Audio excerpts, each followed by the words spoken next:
બનાસકાંઠાથી લખાશે ગુજરાતનો હરિયાળો ઇતિહાસ। 2 લાખથી વધુ વૃક્ષો સાથે બનશે રાજ્યનો પ્રથમ મહાવન કવચ। મંત્રી પ્રવીણભાઈ માળીના જન્મદિવસે મેગા ગ્રીન મિશનની શરૂઆત। નમસ્તે।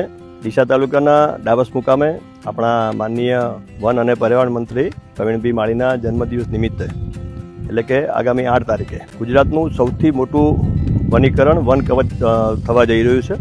ગુજરાતના બનાસકાંઠા જિલ્લાના ડીસા તાલુકાના ડાવસ ગામે 8 જુલાઈના રોજ પર્યાવરણ સંરક્ષણ ક્ષેત્રમાં એક ઐતિહાસિક પહેલ થવા જઈ રહી છે।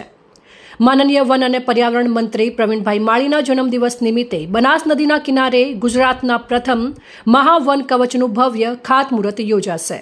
આ મહાઅભિયાન હેઠળ આશરે 120 એકર વિસ્તારમાં 2 લાખથી વધુ વૃક્ષોનું વાવેતર કરવાનું આયોજન કરવામાં આવ્યું છે। જાપાની આધુનિક મિયાવાકી પદ્ધતિથી વિકસાવવામાં આવનાર આ વન કવચનો મુખ્ય હેતુ પર્યાવરણનું જતન, ભૂગર્ભ જળનું સંવર્ધન, જૈવ વૈવિધ્યનું રક્ષણ અને આવનારી પેઢીને વધુ હરિયાળું ગુજરાત આપવાનો છે। દર વર્ષે 8 જુલાઈને ગ્રીન ડે તરીકે ઉજવવામાં આવે છે, પરંતુ આ વર્ષે ઉજવણીને વિશેષ આયામ આપવામાં આવ્યો છે।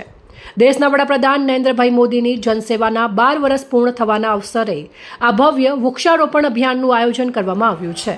ડીસા તાલુકાના ડાવસ ગામે બનાસ નદીના કિનારે 8 જુલાઈના રોજ યોજાનારા આ કાર્યક્રમમાં મોટી સંખ્યામાં નાગરિકો, પર્યાવરણ પ્રેમીઓ, જનપ્રતિનિધિઓ, અધિકારીઓ અને વિવિધ સંસ્થાઓ જોડાશે તેવી અપેક્ષા વ્યક્ત કરવામાં આવી રહી છે। ઉત્તર ગુજરાત અને ખાસ કરીને બનાસકાંઠા જિલ્લામાં હરિયાળી વધે, પર્યાવરણનું સંરક્ષણ થાય અને વન વિકાસને નવી દિશા મળે તે માટે સતત પ્રયાસો થઈ રહ્યા છે। આયોજકોના જણાવ્યા મુજબ આ મહાવન કવચ માત્ર વૃક્ષારોપણનો કાર્યક્રમ નહીં, પરંતુ સમગ્ર ગુજરાત માટે હરિયાળા ભવિષ્યનો એક દીર્ઘકાલીન સંકલ્પ છે। મંત્રી પ્રવીણભાઈ માળીનો રાજકીય પ્રવાસ પણ ઉત્તર ગુજરાત સાથે ગાઢ રીતે જોડાયેલો છે। બનાસકાંઠાની ધરતી પરથી લોકપ્રતિનિધિ તરીકે જનસેવાની શરૂઆત કરીને આજે તેઓ રાજ્યના વન અને પર્યાવરણ વિભાગની મહત્વપૂર્ણ જવાબદારી સંભાળી રહ્યા છે।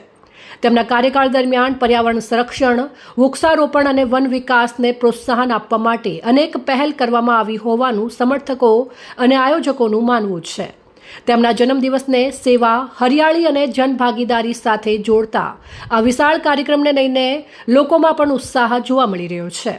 હરિયાળું ગુજરાત, સુરક્ષિત ભવિષ્યના સંકલ્પ સાથે યોજાનાર આ મહાઅભિયાન રાજ્યના પર્યાવરણ ઇતિહાસમાં એક મહત્વપૂર્ણ સીમાચિહ્ન સાબિત થાય છે કે નહીં તેના પર સૌની નજર રહેશે। વધુ અપડેટ માટે ફોલો અને સબસ્ક્રાઇબ કરો સેન્ટ્રલ ભારત ન્યૂઝ ચેનલને। ધન્યવાદ।